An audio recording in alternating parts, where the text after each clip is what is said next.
¿Pruebas, pero todavía son válidas? Pregunta. Permítame una pequeña pausa. No discuto, es obvio, sobre la validez filosófica, teorética, de todo lo que acaba de exponer, pero esta manera de argumentar tiene todavía un significado concreto para el hombre de hoy.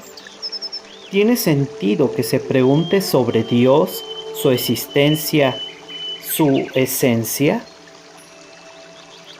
Respuesta.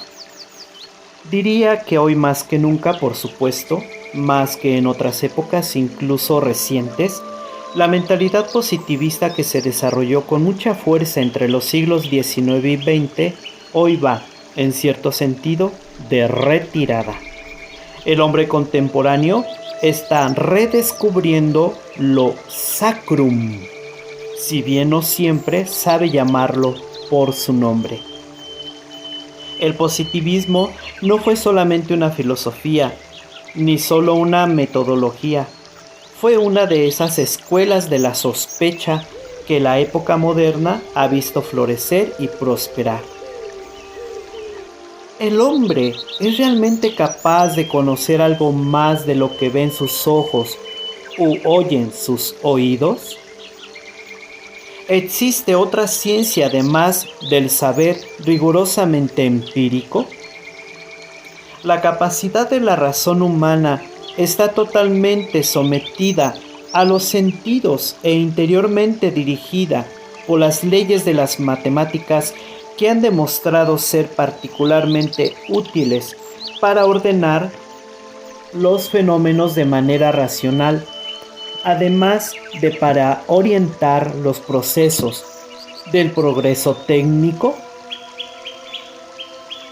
Si se entra en la óptica positivista, conceptos como por ejemplo Dios o alma resultan sencillamente carentes de sentido. Nada corresponde a esos conceptos en el ámbito de la experiencia sensorial.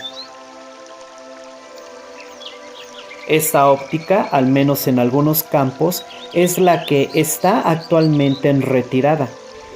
Se puede constatar esto incluso comparando entre sí las primeras y las sucesivas obras de Ludwig Wittgenstein, el filósofo austríaco de la primera mitad de nuestro siglo.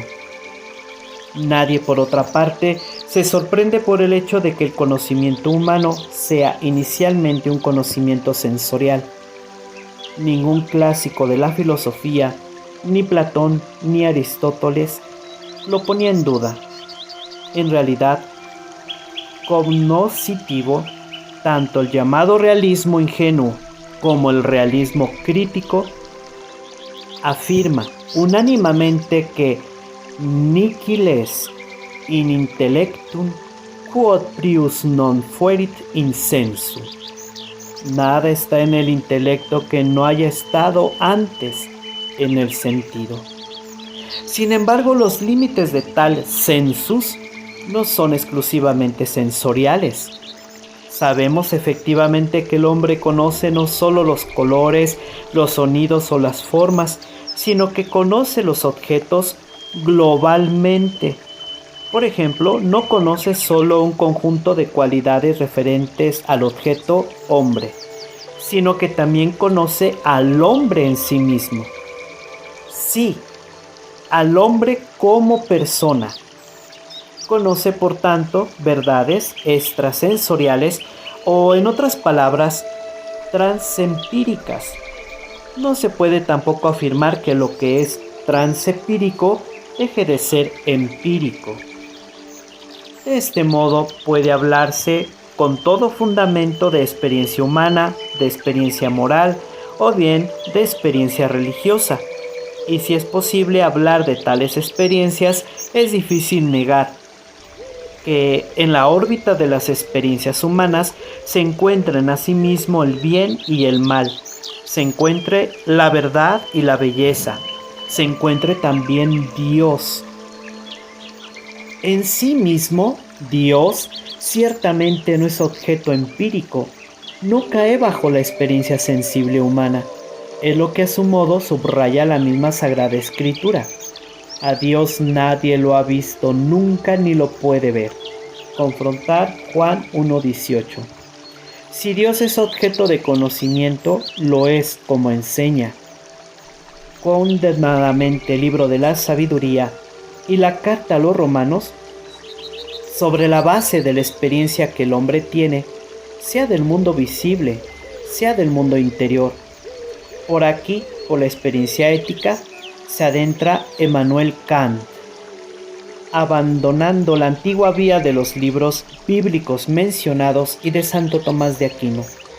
El hombre se reconoce a sí mismo como un ser ético, capaz de actuar según los criterios del bien y del mal, y no solamente según la utilidad y el placer.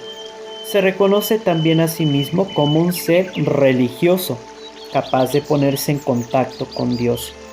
La oración de la que se ha hablado anteriormente es, en cierto sentido, la primera prueba de esta realidad.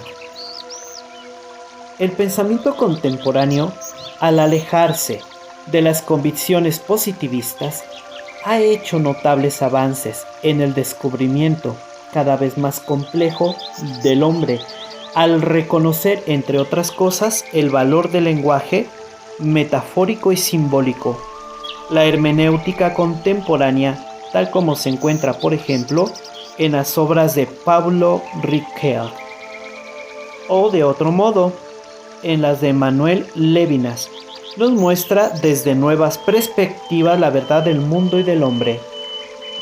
En la misma medida que el positivismo nos aleja de esta comprensión más completa y en cierto sentido nos excluye de ella, la hermenéutica, que ahonda en el significado del lenguaje simbólico, nos permite reencontrarla e incluso en cierto modo profundizar en ella.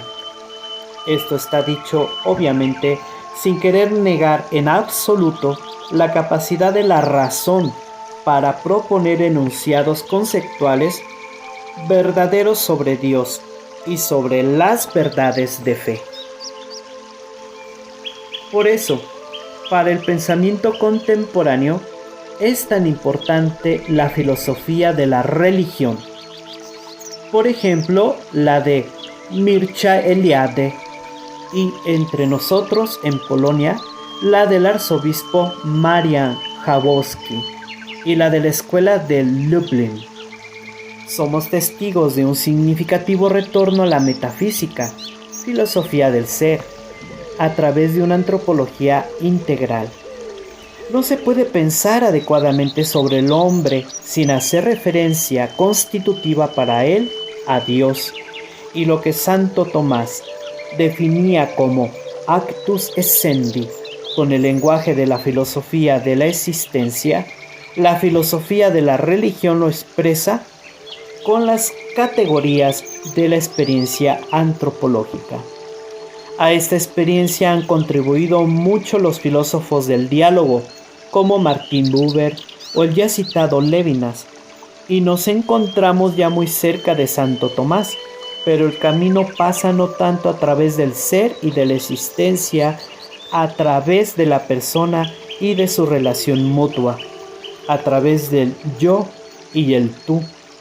Esta es una dimensión fundamental de la existencia del hombre, que es siempre una coexistencia.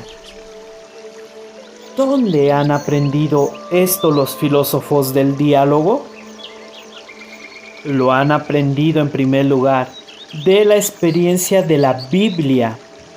La vida humana entera es un coexistir en la dimensión cotidiana, tú y yo, y también en la dimensión absoluta y definitiva, yo y tú. La tradición bíblica gira en torno a este tú, que en primer lugar es el Dios de Abraham, Isaac y Jacob, el Dios de los padres, y después el Dios de Jesucristo y de los apóstoles, el Dios de nuestra fe. Nuestra fe es profundamente antropológica. Está enraizada constitutivamente en la coexistencia, en la comunidad del pueblo de Dios y en la comunión con ese eterno tú. Una coexistencia así es esencial para nuestra tradición judeocristiana y proviene de la iniciativa del mismo Dios. Está en la línea de la creación, de la que en su prolongación y al mismo tiempo es, como enseña San Pablo, la eterna elección del hombre en el Verbo que es el Hijo. Confrontar Efesios 1:4.